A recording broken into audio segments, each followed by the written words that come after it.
So ngayong araw po, kaninang umaga, nag-meet na po ang NDRRMC through its Interagency Coordination Cell. No? Nandun po ang ating chairman, si Secretary Gilbert Teodoro Jr., na namumuno nitong AICC natin.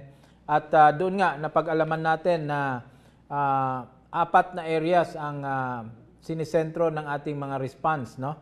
So unang-una, we have identified yung Manay, Davao Oriental, as the most hardly hit based sa assessment natin, which is ongoing by the way, dahil itong Manay po, Davao Oriental, nagkaroon ng highest number of affected population, and doon din po nagkaroon ng totally damaged yung kanyang provincial hospital, no?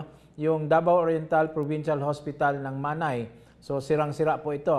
And then sa Mati po in Davao Oriental, medyo na-overwhelm po ang mga hospitals doon, at yung mga marami tayong pasyente na ina-accommodate outside hospital facilities, no? And then tinitingnan din natin yung Pantukan, Davao de Oro, dahil marami pong landslide incidents na nai-report doon.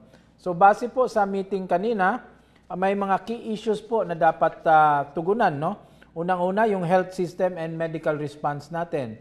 So napag-alaman natin, non-operational po yung Davao Oriental Provincial Hospital in Manay, and overwhelmed po ang hospitals in Mati and nearby areas.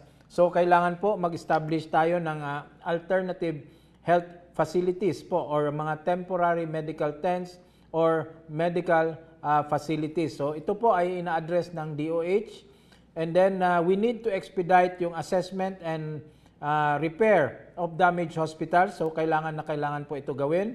And then we also need to expedite assessment and do immediate repairs ng key hospitals in Manay and Mati. So pagdating naman sa shelter, relief and displacement concerns, kailangan po i-fast track natin ang pagbibigay ng mga provision and replenishment ng mga relief supplies tulad ng food and non-food items, mga tents, mga shelter repair kits, no? And then of course, we have already mobilized the national stockpiles or logistic support, no? Dito sa Metro Manila, handang-handa po tayo magbigay ayuda or tulong doon sa region na nangangailangan nito. So ang ating DSWD ay naka-standby po para magbigay tulong or